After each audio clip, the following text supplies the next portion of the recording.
You're watching Pyro Media Network.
Thank you for tuning in. If this is your first time joining us, welcome. We hope your experience is fruitful. Please feel free to visit our website to find out how you can join our growing family. While we are loading your experience, please do us a quick favor and hit that like button from whichever platform you're watching or listening on. Also, share so others may enjoy as well. And we hope you would consider hitting that subscribe or follow button so you can check out more of our amazing content. All right, let's start the show.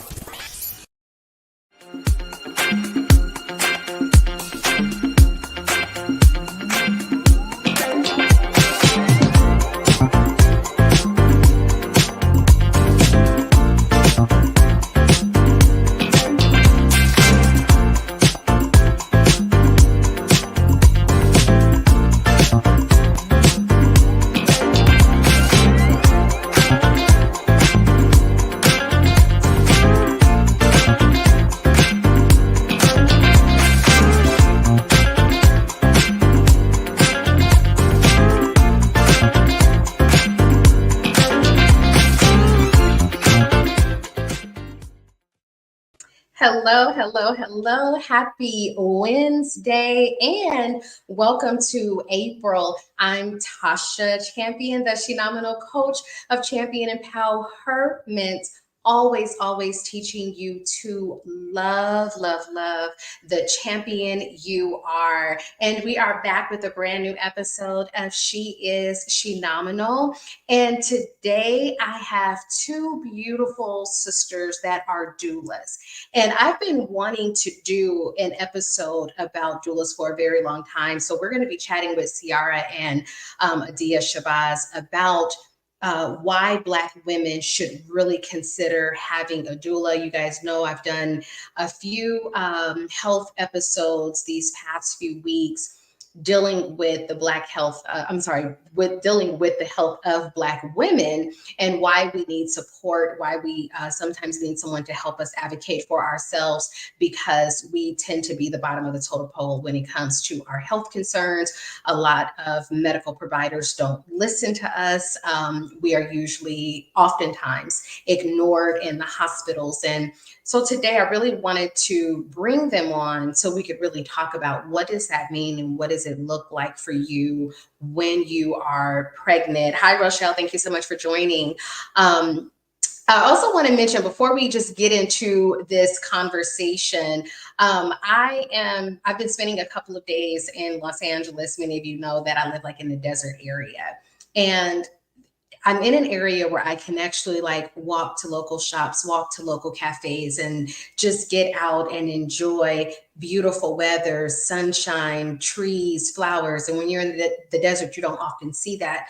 But I feel like in that time that I was walking, it made me think about the things that we really don't take the time to just pause and be a part of or connect to, because life is moving, life is life. And we're always saying, oh my God, life is life and there's so much going on. I'm so busy. But I just want to encourage you guys, it's springtime now. A lot of flowers are going to bloom. We're going to get the fresh, crisp air. I know for some of you, it's going to be allergy season. But whenever you can take the time just to go outside, enjoy the sunset, get your vitamin D, enjoy the crisp air, go outside and just inhale and exhale, spend time with yourself in nature, go for walks, like do things outdoors. We're just, when we were younger, and when I say we, I mean my generation and the ones above me, like we spent time outside, and it was all about when the street lights came on. And now we're so busy with life, with internet, with social media, with streaming. Like we spend more time in front of a screen than we ever do outside now. So I just want to encourage you guys, like it's springtime, summer is coming. It's a good time to get out and exercise, start preparing that summer body for that bikini or the beach or whatever you want to do. Now is the time. But I've had such a great time just being outside, and I wanted to encourage you to do the same thing. Get outside, enjoy nature. It's such a beautiful way to connect to yourself. For me, nature is a representation of God. So I love it. And I hope you guys spend some time outside because it's real good. It's real good for you. Also, before we get started, I want to remind you guys the Shenomenal Women's Brunch. Now we're on the 4th year. Like this is year 4. What started out as just an idea for a book, has turned into an annual empowerment event. And now we are here. There's the book. If you are interested, you can go to Shenomenal.com to purchase a copy of that book.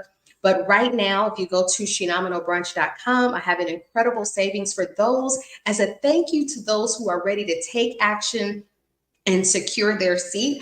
You have a very limited time to save $25 on your ticket. So now is the time. Head over to Shenomenalbrunch.com, secure your ticket at a fantastic discounted rate, but it's always a beautiful space to be in. This year we have moved from summer to fall, so it's going to be September 21st this year, still at the Hilton Grand, Lord, that means I need a vacation, still at the Hilton Garden Inn in Fontana, California. And if you have been there the first, second, or third year, all 3, you know how delicious the food is. So you definitely want to join us for a wonderful empowerment event. Our theme this year is pausing courageously to move forward. Like there's a lot of power in that pause, but what does that look like? And how do you keep yourself from being stuck? And if you are stuck and you're trying to figure out, hi, Teresa, thanks for joining. If you are stuck and you're trying to figure out how to move forward, the brunch is where you want to be. We are going to really empower you. We have an incredible panel and speakers that's really going to talk about what does that look like and what you need to do. And for those who have mentioned or asked me about the Shenomenal Women's Retreat coming up next month, we're just about 4 weeks away, and I have 3 spots available right now. So if you are ready to secure those spots, head on over to Shenomenalretreat.com. There it is. You can use the QR code if you want, but it's going to be a 3-day, 2-night, all-inclusive weekend. I have the incredible Chef Sherelle of Love Premier Catering and Events that will be providing a beautiful dinner that Saturday night. But I want women to come and enjoy themselves, release your titles. It's a time to just connect with you. And remember that retreats are a good way to implement the self-care routines that we all say we need to have. All right. So there's my spiel. Get outside. Go to Shenomenalbrunch.com, grab your ticket while I'm offering an incredible discounted price, just to thank those who are ready to take action. And if you are ready for a retreat in just a beautiful space of other amazing women, then you want to be at the Shenomenal Retreat. So go to Shenomenalretreat.com, and I cannot wait to see you guys. This year has already started off amazing, and we're just going to really grow what that feels like and amplify the things that you can have in this life and this year. All right. So we're going to take a quick commercial break. That is enough talking for me. We're going to take a quick commercial break, and when we come back, I'm so excited to chat with Adia and Ciara Shabazz and just so we can talk about doulas. This was something that, like I said before, I wanted to do for a long time. And I actually thought about being a doula at one point, and it's not that far removed from me, but the importance of it is what I want you to understand. So if you're thinking about having a baby, if you know someone that is having a baby, this is the episode they need to watch. So go grab them while we go to commercial break, bring them here, and let's have this conversation together. We'll be right back.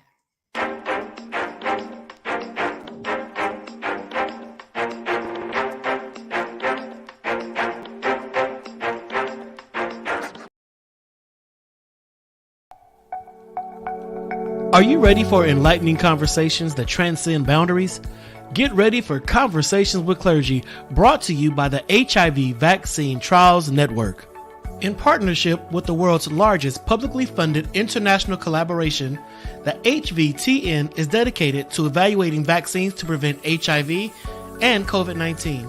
But their impact doesn't stop there. The HVTN is at the forefront of advancing vaccinology, social and behavioral sciences, statistics, immunology, and even contributing to the research on tuberculosis and COVID-19 vaccines. By supporting Conversations with Clergy, the HVTN not only brings you thought-provoking discussions, but also contributes to the global effort to combat infectious diseases. Tune in, stay informed, and be a part of the change. Conversations with Clergy, supported by the HVTN, empowering conversations, empowering lives. Join us in this journey of knowledge, understanding, and progress. Conversations with Clergy, proudly brought to you by the HIV Vaccine Trials Network, because together we can make a difference.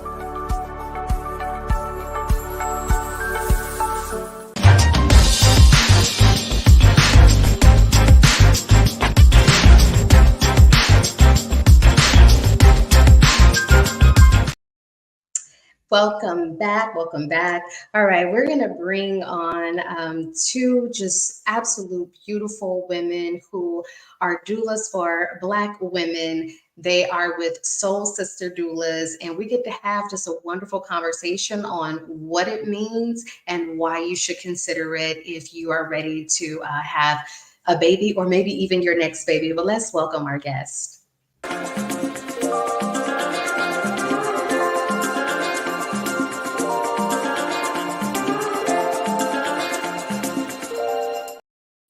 Hi, ladies. Hi. How are you guys? Thank you so much for being with me today. I'm really excited to welcome you to this show. As I was saying earlier, having a conversation about doulas is so important, and especially now more than ever for Black women. So before we even dive into the whole pregnancy and doula conversation, I'm going to have you guys introduce who you are, minus the work you do. I just want to introduce who you are. So I'm going to start with Ciara. If you can go ahead and introduce yourself, tell us about you and what you do. Okay. Hi, my name is Ciara Shabazz. I am 21, and you said outside the work. So outside of doula work, I'm also an early literacy educator. I've been teaching early literacy for, I believe, 6 years now. And I also run a wash and fold laundry business called AC Laundry Mom. So I serve all the high desert doing that, which is cool. On top of my work, I'm also a mom of 1 2-year-old, which is super cool, and a wife to a husband. Awesome. Yeah, and then doula work is something I've recently taken on. I've been a doula for, it's about to get to a year now. So yeah, that's me. Beautiful, beautiful. I love it. She's like, listen, I'm early literacy educator. I'm a doula. I have a wash and fold business. I'm a mom. I'm a wife. She is all the things. Okay. There. I love it. I love it though. Adia, go ahead and introduce yourself and tell us a little bit about you. Absolutely. Hi, everyone. My name is Adia. I am a licensed vocational nurse as well as a doula. We have a business, Soul Sister Doula Services. I am an avid reader. I am a lover of all things birth, pregnancy, postpartum. I am, what else am I? I'm a young woman. I'm 23 years old. And so, yeah, that's a little bit about me and who I am. Awesome. Awesome. Again, welcome. So Adia, I'm going to go ahead and start with you. How did you get into the doula services? Like, I know you're an LVN, so you've probably seen a lot of things, but how did you get into the doula services? how did I get into it? So my journey into birth work started when I was actually at my last term in nursing school. We got the opportunity to go to a birth center, and I got to witness so many things. And when I was there, I just felt the overwhelming sense of this is it. This is what I'm meant to do. This is my passion. So originally I wanted to get into midwifery, and I watched all the videos, listened to podcasts, listened to books, and I found that a lot of women before they become midwives are actually doulas. So I said, okay, let's look into that. And I looked into how I could become a doula.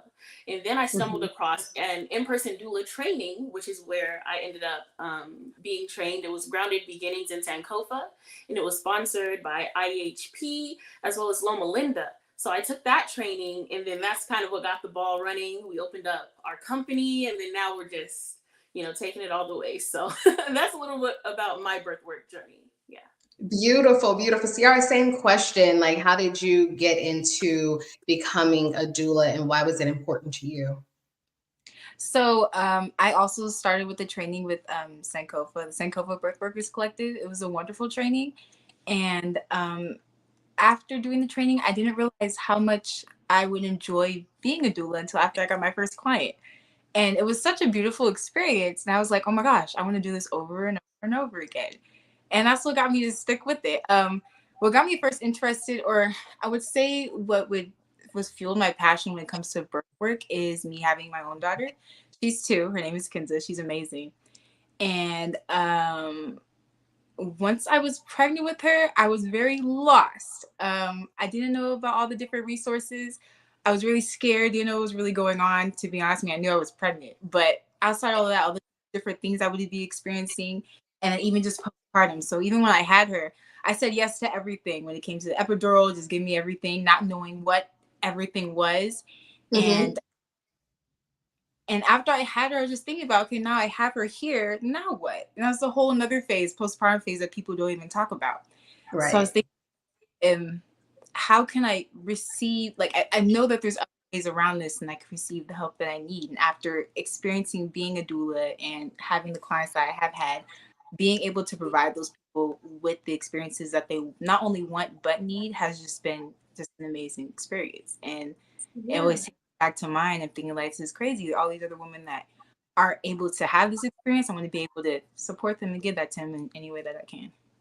Beautiful. Speaking about that support piece in Black women, the past few episodes I've had have centered around like health, and we talk about culturally how Black women and Hispanic women, like in our families, you stay silent. You don't ask for the support you need. You don't talk about the support you need. You got to have this badge of honor and this warrior code that says I'm strong, and asking for help is a sign of weakness. So in your experience, and Ciara, I'll start with you. In your experience, do you tend to find a lot of women who are afraid to ask for the support, or afraid to say, like, I'm struggling with postpartum, or I'm struggling, because it's supposed to be a big bundle of joy when you have this baby, right? So then you're feeling a certain way, you're not sure how to identify it. So what's been your experience with allowing women to understand that they are safe in asking for the support they need? Yes. So the majority of the women that I worked with thus far, my birthing clients, have been first-time moms. So, and when it comes to asking for help, a lot of them don't know how to ask, or don't know what to ask for. So when it comes to just informing them on all these different possibilities and all these different ways that they can receive help, it opens doors to them to know, okay, do I need help with this? Do I not need help with this? So they have all these different choices. Everyone I have worked with have definitely had very interesting experiences, all unique but difficult in their own different ways. And I try to let them know from the jump that I'm talking to me being their doula. I am their friend. Even if they don't want me to be their friend, I'm going to be their friend. And I want them to be comfortable with me, and as comfortable as they could possibly be. So on top of me doing work, I share them a lot of information about myself, make it a very nice and safe environment. Just recently, a couple weeks ago, I had my mama's give birth. And it was a very long birth. It was ended up being 24 hours. Adia was my backup doula, and she was there for a lot of the beginning because I couldn't make it. She was awesome. And even after she was struggling with a lot of different things, navigating breastfeeding stuff, and text me early in the morning asking for if I can help her with getting her breast pump. I just send one to her, like, just let me know what you're going through, and then I can help you in any ways I can, just with sending resources. So I hope it's fun. I love that it creates this new sisterhood, and I love that. I'm gonna jump and go all the way back. Adia, explain to everybody, what is a doula? That is a beautiful question. So, a doula, the word actually stems from a Greek word meaning women who serve. So, a doula, specifically a birth or labor doula, is someone who comes alongside women during their pregnancy, labor and delivery, and postpartum periods, just basically helping them, serving them, educating them, and getting them ready and preparing them for birth, coaching them through birth, and then coaching them through the postpartum period. So that is what we do from beginning to end. Most of the times, as soon as we meet the mom until up until like a year postpartum, is we're just there for you. We're coming alongside you. We're serving you. We're helping you. We're your friend, like Ciara says. So that is all about what doula work is about. It's just basically a support, a coach, and a friend. Oh, beautiful, beautiful. Because I recently learned, like, there are other doulas, and in most of my life, I've only referenced it to pregnancy, right? And so now I'm like, oh, there's someone that's a death doula, and you have all these different ones, but now I understand more because it's women who serve.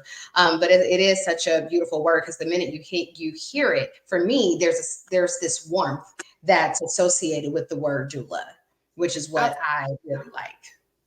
Yeah. Absolutely. Absolutely. Yeah. Adia, sticking with you, why is it important? Why should Black women specifically consider having a doula during their pregnancy? That's a big question, and there are so many reasons. Just looking at statistics, you can see Top three. an obvious discrepancy when you look at mortality rates between Black women and other races, and even other things like that. Just satisfaction during birth as well. How do you feel about your labor? A lot of times, Black women have a lot of negative feelings toward their labor and delivery. So, why it's important for Black women to have a doula is, number one, I would say, is support, so that you have someone there to support you. As you asked before, why does it seem like Black women are less likely to ask for support? A lot of them don't know that there's an option for support.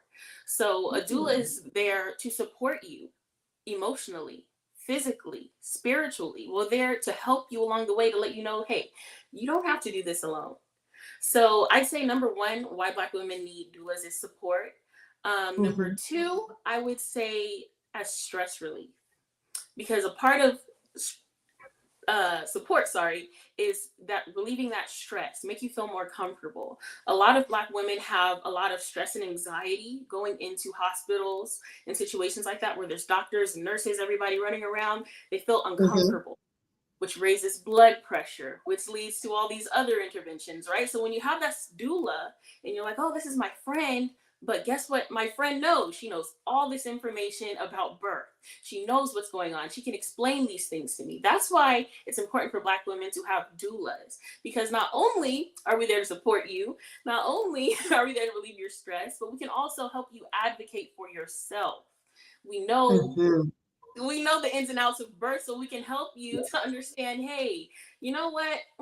Maybe I don't want to do that right now. Can you give me more education on that? What are alternatives? We can help you to be able to stand up for yourself. So there's so many reasons. There's a billion reasons why I believe Black women deserve doulas, but I think those are probably the top three. Yeah, I definitely feel like it has a lot to do with that sense of safety when we're going into the hospitals. You hear, like, I tell people, very transparent, I had, through all 4 of my pregnancies, I had great experiences having my children, but I'm also a woman who absolutely, to the core of me, I love pregnancy. Absolutely love, from the beginning to the end. I love everything about pregnancy. It might be because I didn't experience morning sickness ever, but I really, really love pregnancy. I love how life develops inside of us. But again, at that time, I didn't really know much about doulas. I didn't see it for Black women. So it wasn't anything that I was seeking, but I can definitely see the support that is needed. Ciara, for you, were you guys already, well, not you, because you said about 8 months, but did you have doula support during your pregnancy? No, I didn't know it was an option. I didn't even know what a doula was when I was pregnant. So Okay. I've had different support from different family members, but when it came to consistent support or just me being knowledgeable on different things that I should have been knowledgeable on, I didn't have any of that. Mhm. Wow. When you say I should have been knowledgeable on, what does that mean? So me being prepared for every stage of birth. So throughout my entire pregnancy up to birth, even postpartum, being prepared allows you to properly um, handle every stage. So Mhm. uh, even when it came to me being in the birth room, like I was explained before, I said yes to everything. When there was a whole bunch of other ways that I could have went about it. Saying yes to epidural, not saying there's anything wrong with epidural, but getting an epidural early on, saying yes to every single medication they're properly giving me, not knowing how to even just properly control my breathing when it came to contractions. Um, Knowledge in those type of areas, and especially with postpartum, I dealt with really, really bad, severe postpartum. It wasn't good. It wasn't okay. It got to the point where I was trying to stay away from my daughter as soon as I had her, not knowing how to handle that. So, Mhm. and then having people around me that were giving me help, but also I don't think knew how to um, handle me in that kind of state or give me different tools that I needed to know how I can handle in my own way. So, Wow.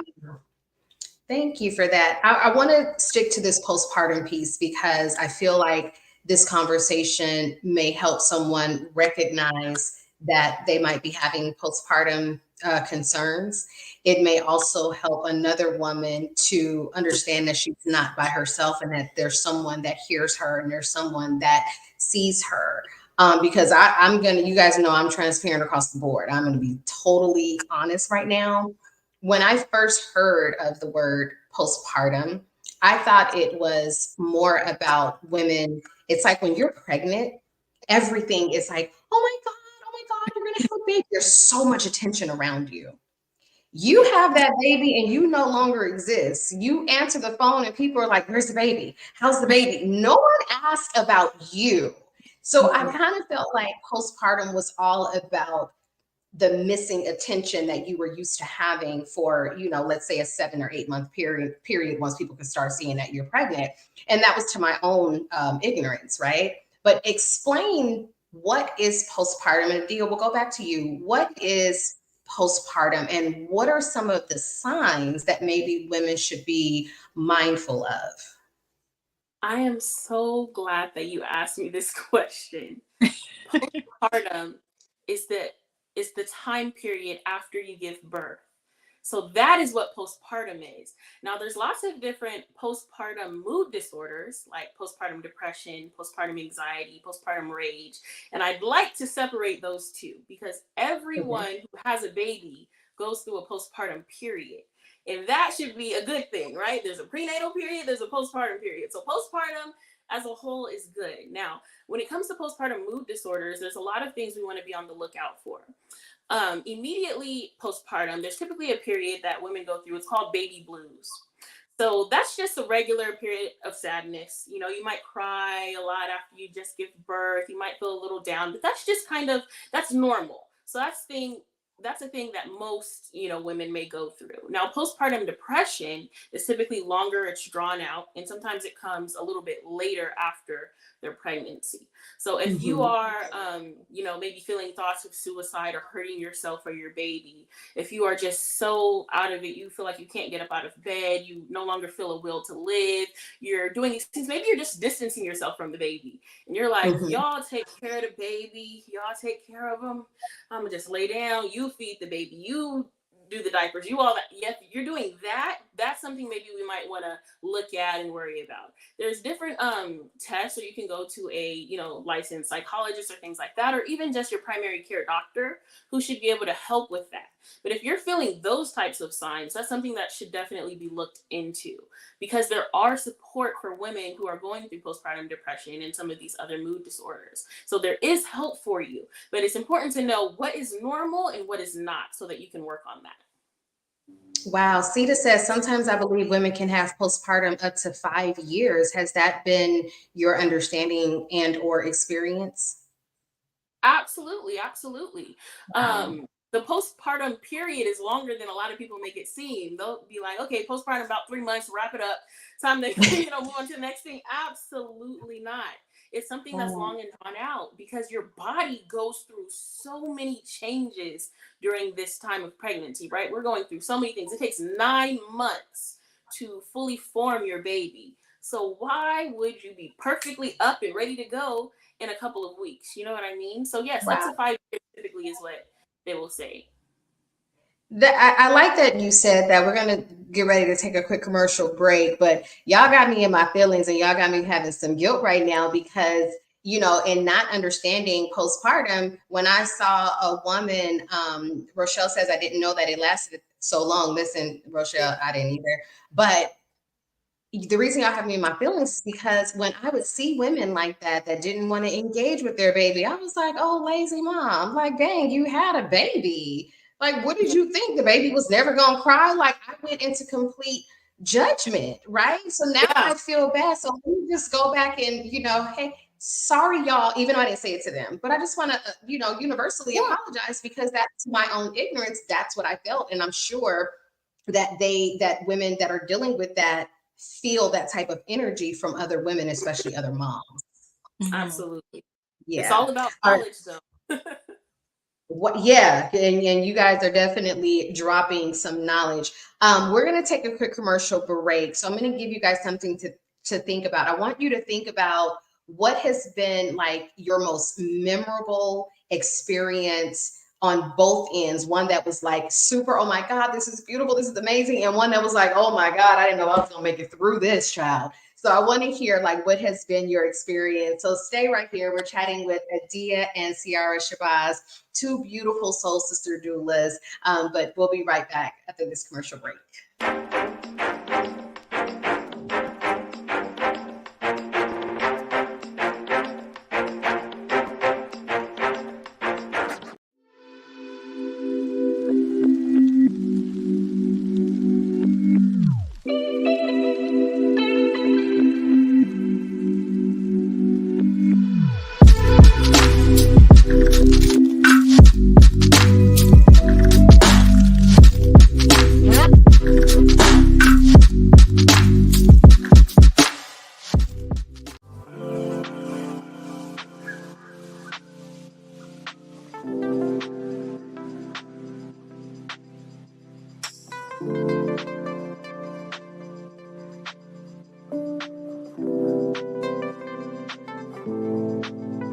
Because self-care should be luxurious. Luxe Noir.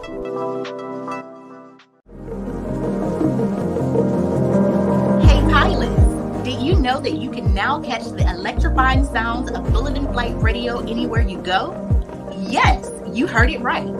Tune in to the high-flying beats and soaring melodies by downloading the TuneIn app on your mobile device. Just search for Bullet and Flight Radio and hit play. It's that easy.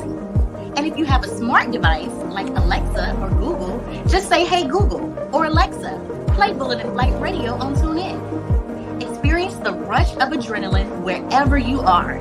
Listen to Bullet and Flight Radio on TuneIn using your Alexa or Google devices.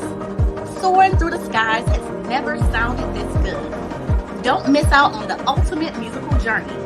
Tune in now to Bullet and Flight Radio on TuneIn and let the music take you on an unforgettable ride. Get ready to elevate your listening experience. Brought to you by Bullet and Flight Radio.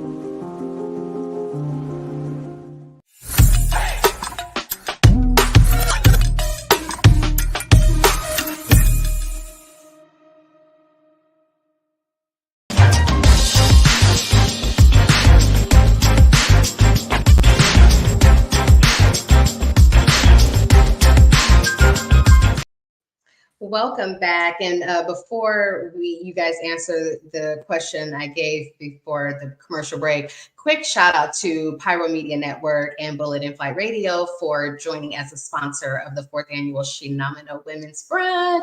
Oh, y'all know I love that brunch, and I'm so excited. It's 5 months away, but that time is going to come by very, very quickly.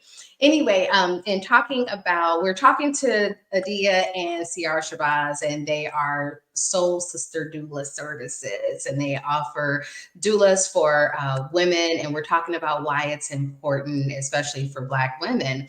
And Adia just really dropped some knowledge on postpartum and helping us to understand that it's not something that's going to go away in 3 months. And although we all go through postpartum, there's different ranges from, postpartum. I think there's psychosis, there's depression, there's all these different levels. And we do encourage you guys to really be in tune with yourself and be honest. Let someone know if you don't feel like yourself. Even if you can't describe it, you may not be able to put words to it. It is okay to say, I don't feel like myself, right? Adia, you want to say something? Absolutely. No, you're good. Oh, okay. All right. So before commercial break, I was asking you guys, like, with this wide range of things that had happened during pregnancy, right? What has been like one of your most, actually two of your most memorable experience from the like, oh my God, this is so amazing. This was so beautiful. Like everything to, whoa, I didn't know if I was going to make it through this, right? What has been, Ciara, we'll start with you. What's been your most memorable experience as a doula? So my last client, my last mama would definitely be my most memorable and most, how do you say, challenging experience for sure. So both of them. So her birth ended up being 24 hours, or maybe 22 hours, somewhere around there. And I would say the beautiful thing about it was when she finally and her crying with the baby in her arms, being so happy that the baby was finally there. Because growing a human inside, your your um your ultrasounds, maybe even a 3D ultrasound, and you think you know what the baby looks like, but until the baby's out there, I see like this is who I was carrying for a whole 9 months. It's an entirely different experience. It's just amazing. So seeing her and talking to her about it and being able to relate to her, and it was a very beautiful thing. Another beautiful thing was, well, let me get into the challenging part.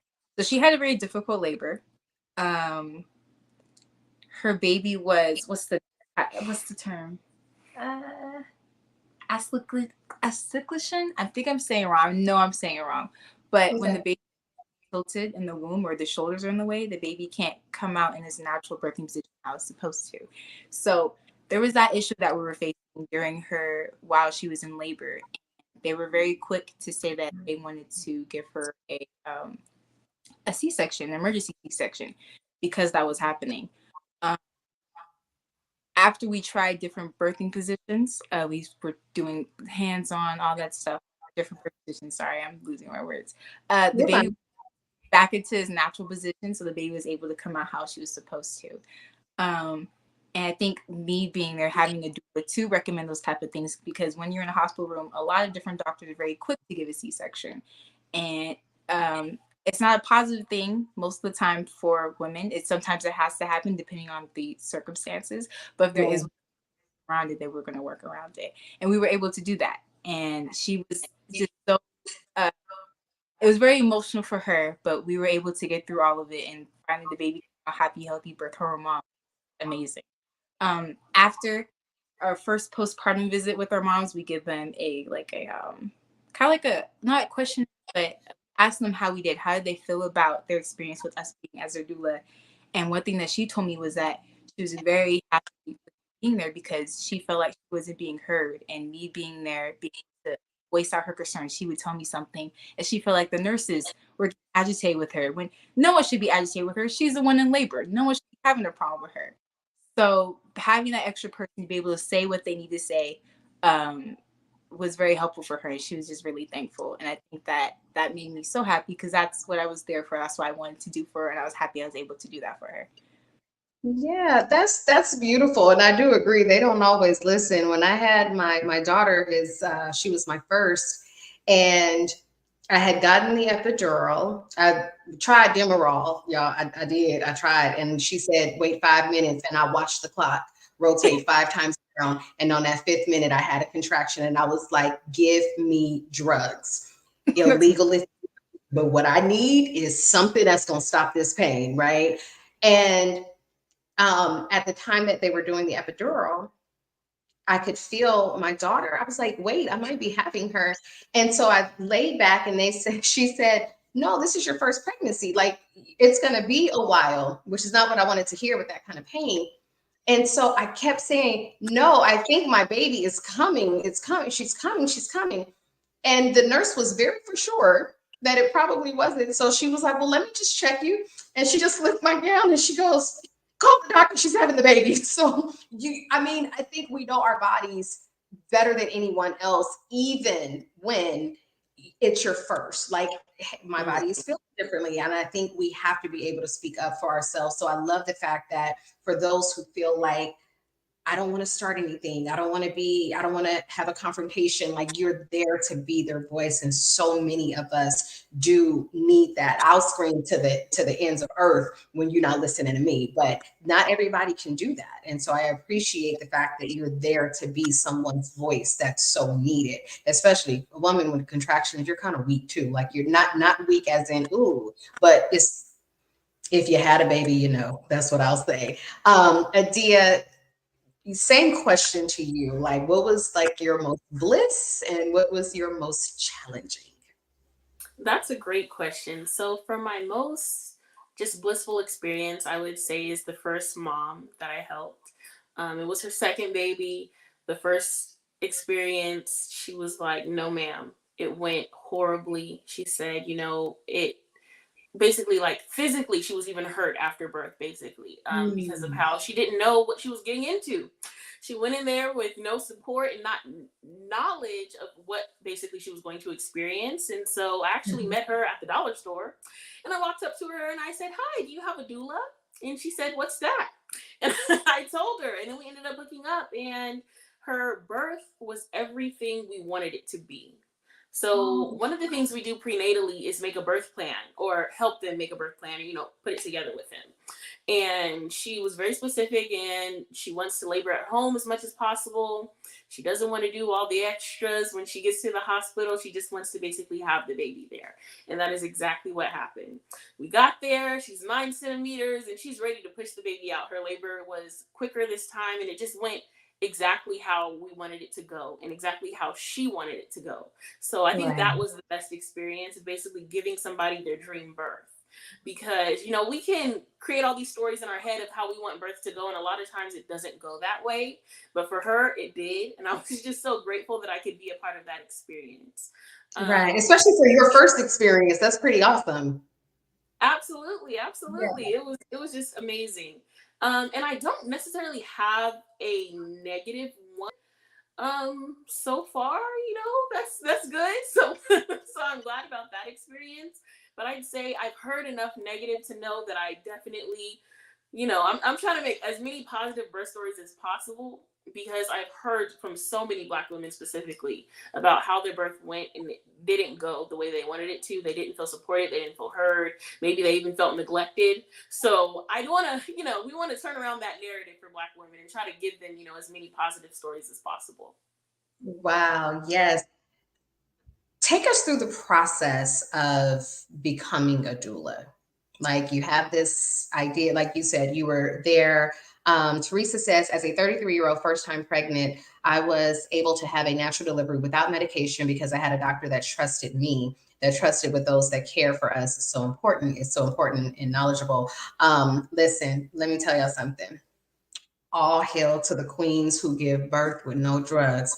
Tasha Champion was one of them. Okay. My last baby, I went because my first three were induced. And my Mm. last one, I was telling my doctor, like, no, he needs to be induced. I don't know what full labor feels like, and we're not going to experience it with this one. And when I went into labor and got to the hospital, they were like, what's your name? I was like, epidural. And they were like, man, we need to have your info. We don't need to have no conversation until the epidural is in. And I had a little senior citizen volunteer wheeling me up because I asked to be let out at in ER instead of going up. Like I was in too much pain. And he was just so slow, just trying to wheel me up. And he's like, how you doing, ma'am? I'm like, I just want to get there faster. And all I wanted, and they told me like, oh, the anesthesiologist is coming. He's down the hall. I'm like, they are not in as much pain as I'm in. Make him stop and get to me. So women that can give birth with no drugs, let me tell y'all, all hail to the queens because it wasn't me. It just wasn't me. All right. Back to my question. Take us through like the doula process. What do you experience and what's some of the things that you learn and train on when you're becoming a doula? Either one of you guys want to start? Go ahead. I'll start and we can switch, I guess. So there's different ways of becoming a doula. In the US, there's no governing body of all doulas, so there's no specific training you have to do. But there is an option for certification. So you can become certified. Typically, you're going to pay to be in a program, whether it be online or in person, and you're going to go through a lot of training, a lot of information. You're going to have to do a certain amount of births, and then you get a certification after that. Or there's ways to become like a community doula where you go to a short training. You're going to do like online homework, research, things like that. And then as well as an in-person portion, and then as well as births or, things like that. But there's no specific way or route to go. So we did a community doula training, and then I'm also in the process now of trying to get my certification, about 90% done. So almost there. But there's different ways about going through it. So some doulas actually don't have any formal training. They may just do like a preceptorship where they train under someone and they just get hands-on experience, and then that's how they start as well. Oh, awesome. I love that. Ciara, did you want to add to that? So literally exactly what Adia said. On top of that, Sankofa Birth Workers Collective, that's where we got our training from. And they are still offering trainings. I think their last one that they had or is having is in Palm Springs right now, but I know they serve different parts of California. And how that works is it's for like 3 or 4 different weekends, Saturday and Sunday is like an all-day thing for the most part on each of those days. And it's a very beautiful experience. I highly recommend anyone who's interested in being a doula, you can get it free with IHP or the insurance, Kaiser. I think I'm saying it right, Blue Shield. Yeah, I think, and especially when I do remember when it came to the trainings, a lot of it had to do with making sure yourself is right. Because if you're not right, you cannot help another person in the best of your ability. You can't help someone with a clouded mind. So that was I really appreciate, on top of all the different information they gave, books and all these things that they gave us for training. That was something that they highlighted, and it was not something I was expecting when going into that training, and it was something that made a huge difference. Even just acknowledging my own birth experience and seeing me able to take it in and forgive not only other people but forgive myself for things that I did or didn't do for myself. Beautiful. It was almost like therapy. So okay, you might have answered the next question that I have for you, for both of you. What was the most surprising thing that you learned while becoming a doula? Is that yours, or do you have something else there that was just like, whoa, I never would have imagined this, or I never would have thought about this with childbirth or something? Like, what was that aha moment that was so shocking and surprising? I think videos and books can only show so much until you are in the experience, so you're in the hospital, you're face to face with your client. And I think for me, it was just how raw and how cool it really is to be in someone's space, and someone to allow you in their space and to trust you in their space, and trust you with information about them. It's such a beautiful thing, just getting to know people, getting to know people's raw emotions, being in such a raw state. Someone allowing you to be in that was something my clients allowed me to be in that, and being happy that I was there. It was just knowing that, being there, experiencing it is just such a beautiful thing. I can't even describe it. Oh, that's so beautiful. Adia, same question. What was like the most shocking thing that you learned during that time? I think for me, it would be experiencing what it's like in the labor room from a support person point of view, in a hospital. So I had more Mhm. experience like birthing centers and things like that.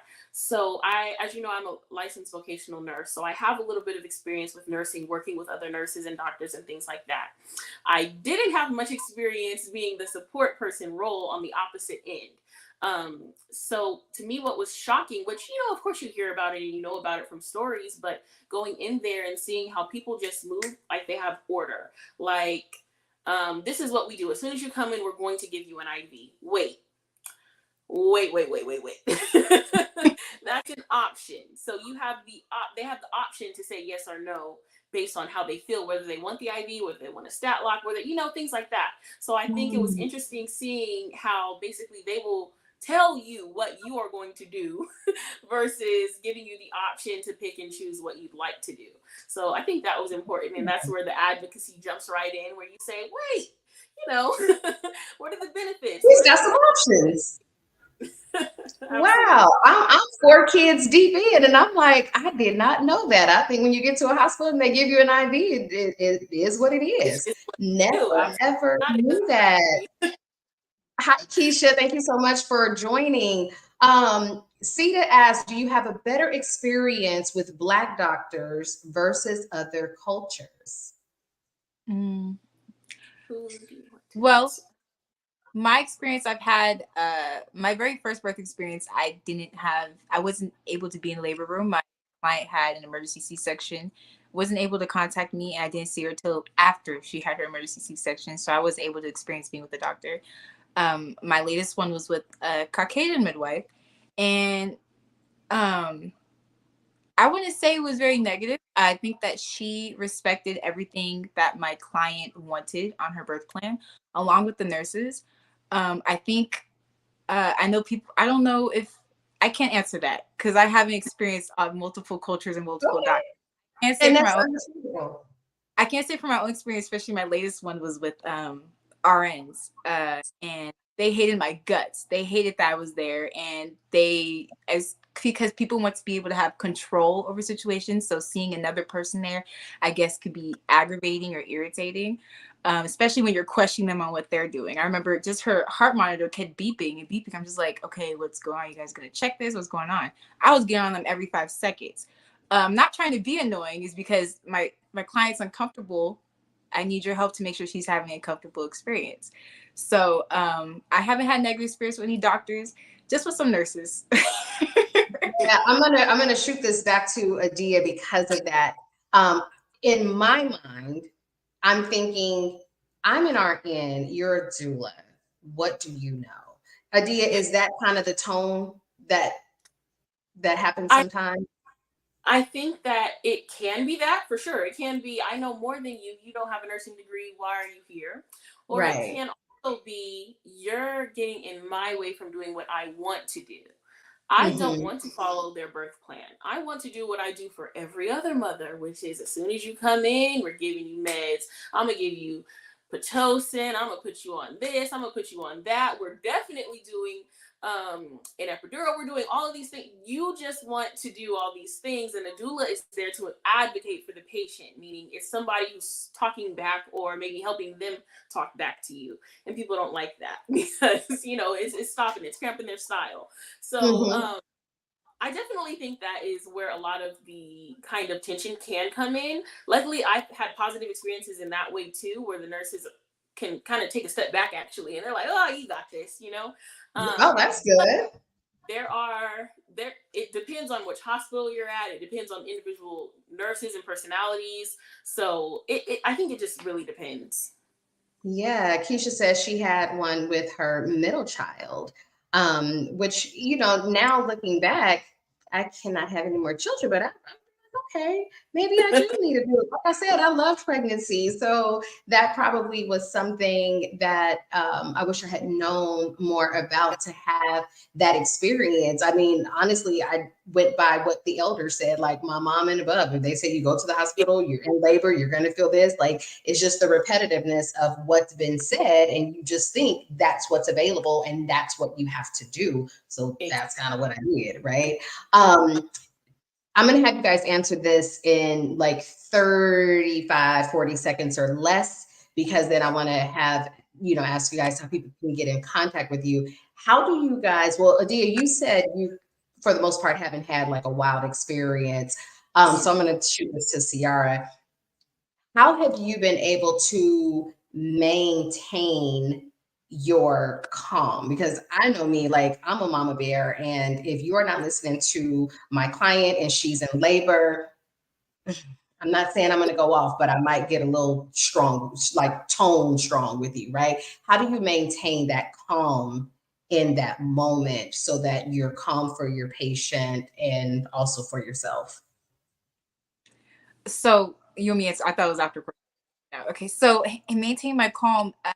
Understanding that this isn't my experience. This is my client experience. This is something to remember for the rest of her life. So when it comes to maintaining my calm, because I definitely be getting heated sometimes. I know, especially last time, people would say different things and just like, and they're trying to be scared. But constantly keeping that in mind that this is about her. She's watching me as well, because I'm there to support her and speak for her. I'm not trying to make the situation hostile any type of way or negative emotions in any type of way. It has to be a positive experience. She's going through the and she's going through this labor. We're going to get through this. I'm going to be that person she could look at and smile. So, and I'm going to smile back. I'm going to be smiling at everyone. I would probably clench my teeth a little bit, but we're keeping it positive. So it's the last thing ever going to be coming from me. Wow, I love that. It's like, no, we're going to maintain this. Let's see. Someone says so much good information. Loved tuning into this episode and learning the benefits of having an advocate during pregnancy.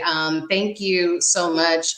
Virtual assisting by She, because this is why I wanted to do this episode. I wanted information to come straight from someone who's in there doing the work, right? Because I think that that's so important. So as we prepare to close out this conversation, so first, my sincere thankfulness and gratitude for you guys being a yes and being on this show. Congratulations, Ciara, on your baby, because I know you said she's 2, which means that another one will be on the way soon. Yeah. But I do want you guys to just thank you, Marcy. This is such a great topic. I love it. Thank you so much for joining. I do want you guys to share, Adia, I'll start with you, how women can connect with you and learn more or hire your services. Absolutely. So there are a few different ways. As we said, our business is called Soul Sister Doulas Services, sister spelled with an H. You can reach us on Instagram at Soul Sister Doulas, DOULAS. You can reach us on Facebook at Soul Sister Doulas Services. And our website is www.soulsisterdoulas.com. So those are a few ways to reach us. Our phone number, 760-321-3355. If you call there, you can call and talk to Ciara, myself, or my mom, who is actually a doula for our company, Mama Sarah. So those are some ways to reach us. Oh, I just love it. Y'all see these beautiful Black women building as a family. Ciara, because Adia said everything in terms of contact for the doula services, share, how people can get in contact with you for your laundry services for those that are in the high desert area. I'm so happy you mentioned it too. Okay, so my called HD Laundry Mom. You can find me on Instagram at HD Laundry Mom. A website's in the works. I reply everything through Instagram, and you could contact me through Instagram. That's how I get all my clients. Okay. Moms and a lot of teachers, busy teachers and moms. A lot of them are teachers and moms. And then I've even had a husband who just wanted to help his wife with laundry. So he pursued my laundry services, and they had a great experience with that because you get so much time back because laundry takes up a lot of time. I taught my kids how to do laundry very early just because of that point. We are definitely at the end. This has been such a beautiful. Do you want to say something else really quick? One more thing, yes. So we are accepting IHP clients. So if you are in the high desert, if you are in the Inland Empire, you can possibly get free services if you have Medi-Cal IHP. So definitely hit us up. Look, that was some information that we needed to make sure we have. So thank you for sharing that. If you got great value out of this episode, if you learned something new, please like and share this episode with someone else or share it to your platforms. We always appreciate the support. Be sure to subscribe to the Shenomenal Coach on YouTube and Pyro Media Network on YouTube. Thank you guys so much for the support. I'll see you guys next week. And you ladies, thank you for being Shenomenal women. Have a good week, guys. Thank you.